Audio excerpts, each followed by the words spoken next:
ओम श्री परमात्मने नमः। किम कर्म किम अकर्म इति कवयः अपि अत्र मोहिताः तत्ते कर्म प्रवक्ष्यामि यत् ज्ञात्वा मोक्ष्यसे अशुभात्।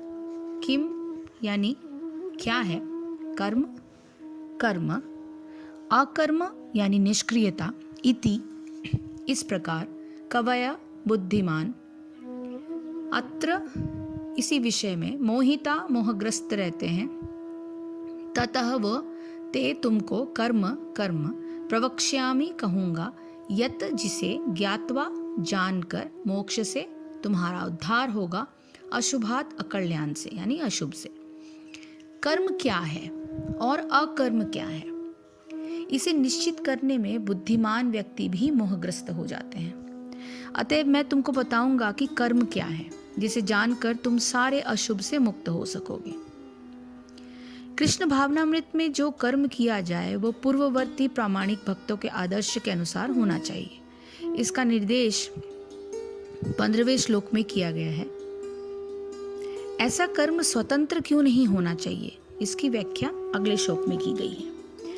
तो कृष्ण भावनामृत में कर्म करने के लिए मनुष्य को उन प्रामाणिक पुरुषों के नेतृत्व का अनुगमन करना होगा जो गुरु परंपरा में हो, जैसा कि इस अध्याय के प्रारंभ में कहा जा चुका है। कृष्ण भावनामृत पद्धति का उपदेश सर्वप्रथम सूर्यदेव को दिया गया, जिन्होंने इसे अपने पुत्र मनु से कहा। मनु ने फिर इसको इवाक्षु से कहा और फिर यह पद्धति तब से पृथ्वी पर चल रही है। अतः परंपरा के पूर्ववर्ती अधिकारियों के पदचिन्हों का अनुसरण करना अति आवश्यक है, अन्यथा बुद्धिमान से बुद्धिमान मनुष्य भी कृष्ण भावनामृत के आदर्श कर्म के विषय में मोहग्रस्त हो जाते हैं। इसलिए भगवान ने स्वयं ही अर्जुन को कृष्ण भावनामृत का उपदेश देने का निश्चय किया। अर्जुन को साक्षात भगवान ने शिक्षा दी, अतः जो भी अर्जुन के पदचिन्हों पर चलेगा वो कभी भी मोहग्रस्त नहीं होगा। कहा जाता है कि अपूर्ण प्रायोगिक ज्ञान के द्वारा धर्म पथ का निर्णय नहीं किया जा सकता। वस्तुतः धर्म को केवल भगवान ही निश्चित कर सकते हैं। धर्म तो साक्षात भगवद प्रणीतम। अपूर्ण चिंतन द्वारा कोई किसी धार्मिक सिद्धांत का निर्माण नहीं कर सकता। मनुष्य को चाहिए कि ब्रह्मा, शिव, नारद, मनु, चारों कुमार, कपिल, प्रहलाद, भीष्म, शुकदेव गोस्वामी, यमराज, जनक तथा बलि महाराज जैसे महान अधिकारियों के पदचिन्हों का अनुसरण करें। केवल मानसिक चिंतन द्वारा ये निर्धारित करना कठिन है कि धर्म या आत्म साक्षात्कार क्या है। अतः भगवान अपने भक्तों पर अहेतुकी कृपावश स्वयं ही अर्जुन को बता रहे हैं कि कर्म क्या है और अकर्म क्या है। केवल कृष्ण भावनामृत में किया गया कर्म ही मनुष्य को भव बंधन से उबार सकता है। अब कर्म क्या है और अकर्म क्या है, इस विषय में बुद्धिमान पुरुष जो हैं वो भी कंफ्यूज हो जाते हैं, वो भी मोहित हो जाते हैं। इसलिए कर्मों का तत्व तेरे लिए अच्छी प्रकार से मैं समझाऊंगा, ऐसा श्री कृष्ण कहते हैं, जिसको जानकर तू अशुभ अर्थात संसार बंधन से छूट जाएगा। यदि कोई मनुष्य अपनी बुद्धि का सहारा लेकर ही ये निश्चय करे कि इसका निर्णय तो मैं कर लूँगा कि क्या कर्म है और क्या अकर्म है, तो ये बहुत संभव है कि वो उसे ठीक से निश्चित न कर सके। अकर्म का तात्पर्य उन कर्मों से है जिनमें क्रिया और चेष्टा तो है, जिसमें फल भोगने का बंधन नहीं है। दैट इज अकर्म। माने आपने एक कुछ कर्म किया और उससे आप जुड़े नहीं, दैट इज अकर्म हो गया। भगवान यहाँ सावधान करते हैं कि विषय इतना गहन है कि इससे बुद्धिमान पुरुषों की बुद्धि भी मोहित हो जाती है। इस कठिनाई को देखकर भगवान कहते हैं कि कर्म का रहस्य समझने में मैं तेरी सहायता करूंगा, क्योंकि मैं जिस प्रकार तुझे समझाऊंगा उससे ये गहन विषय सरलता से तू समझ जाएगा।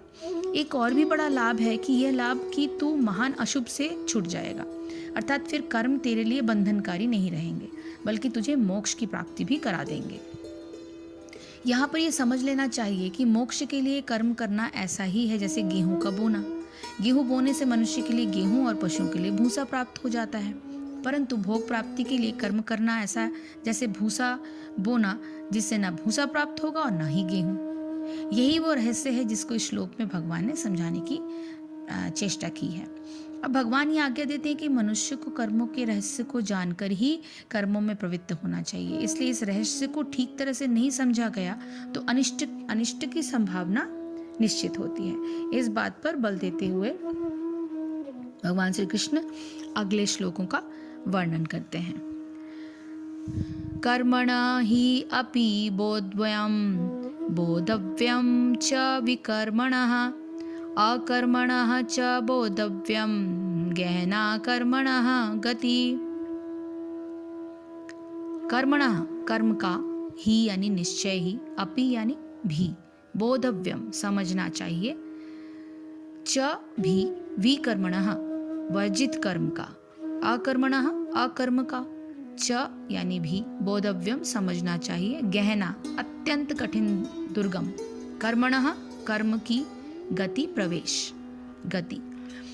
कर्म की बारीकियों को समझना अत्यंत कठिन है, अतः मनुष्य को चाहिए कि वह यह ठीक से जाने कि कर्म आखिर है क्या, कर्म क्या है, विकर्म क्या है और अकर्म क्या है। ये तीन शब्द बहुत ही अत्यंत ही महत्वपूर्ण है, जिससे अक्सर ही बुद्धिमान से बुद्धिमान मनुष्य समझ नहीं पाता। कर्म, विकर्म और अकर्म। यदि कोई सचमुच ही भव बंधन से मुक्ति चाहता है तो उसे कर्म, अकर्म तथा विकर्म के अंतर को समझना होगा। कर्म, अकर्म तथा विकर्म के विश्लेषण की आवश्यकता है, क्योंकि यह अत्यंत गहन विषय है। कृष्ण भावनामृत को तथा गुणों के अनुसार कर्म को समझने के लिए परमेश्वर के साथ अपने संबंध को जानना होगा। दूसरे शब्दों में, जिससे ये भली भांति समझ लिया है, वो जानता है कि जीवात्मा भगवान का नित्य दास है, फलस्वरूप उसे कृष्ण भावनामृत में कार्य करना है। संपूर्ण भगवत गीता का यही लक्ष्य है। इस भावनामृत के विरुद्ध सारे निष्कर्ष एवं परिणाम विकर्म या निषिद्ध कर्म हैं। इसे समझने के लिए मनुष्य को कृष्ण भावनामृत के अधिकारियों की संगति करनी होगी और उनसे रहस्य को समझना होगा। यह साक्षात भगवान के समझने के समान है, अर्थात आप भगवान को ही समझने की चेष्टा कर रहे हैं। इसको जानने के लिए अगर आप चेष्टा कर रहे हैं तो ये साक्षात भगवान को जानने की चेष्टा हो रही है। अन्यथा बुद्धिमान से बुद्धिमान मनुष्य भी मोहग्रस्त हो जाता है। तो कर्म का स्वरूप भी जो हमें जानना चाहिए और अकर्म का भी, तथा निषिद्ध कर्म का स्वरूप भी जानना चाहिए, क्योंकि कर्म की गति गहन है। इस श्लोक में इस बात पर बल दिया गया है कि कर्म, अकर्म और विकर्म का रहस्य जानना मनुष्य के लिए अति अनिवार्य है। यहाँ कर्म से तात्पर्य मनुष्य के वर्णाश्रम के अनुसार उत्पन्न होने वाले कर्तव्य कर्मों से है, परंतु यह कर्म किस भाव से करना चाहिए ये समझने की बात है। इसी प्रकार विकर्म से तात्पर्य है विपरीत अथवा निषिद्ध कर्म से है, और यह जानना भी आवश्यक है कि एक कर्म एक परिस्थिति में तो कर्तव्य और दूसरी परिस्थिति में वही विपरीत कर्म हो जाता है। इसलिए इसको भी भलीभांति समझना चाहिए। अकर्म से साधारणतः यह समझा जाता है कि कर्म न करना अकर्म है, परंतु ऐसा नहीं है। कभी कभी कर्म न करने का भी विपरीत फल होता है, और यदि उचित भाव से कर्म किया जाए तो वह फल न देने के कारण कर्म होते हुए भी अकर्म जैसा हो जाता है।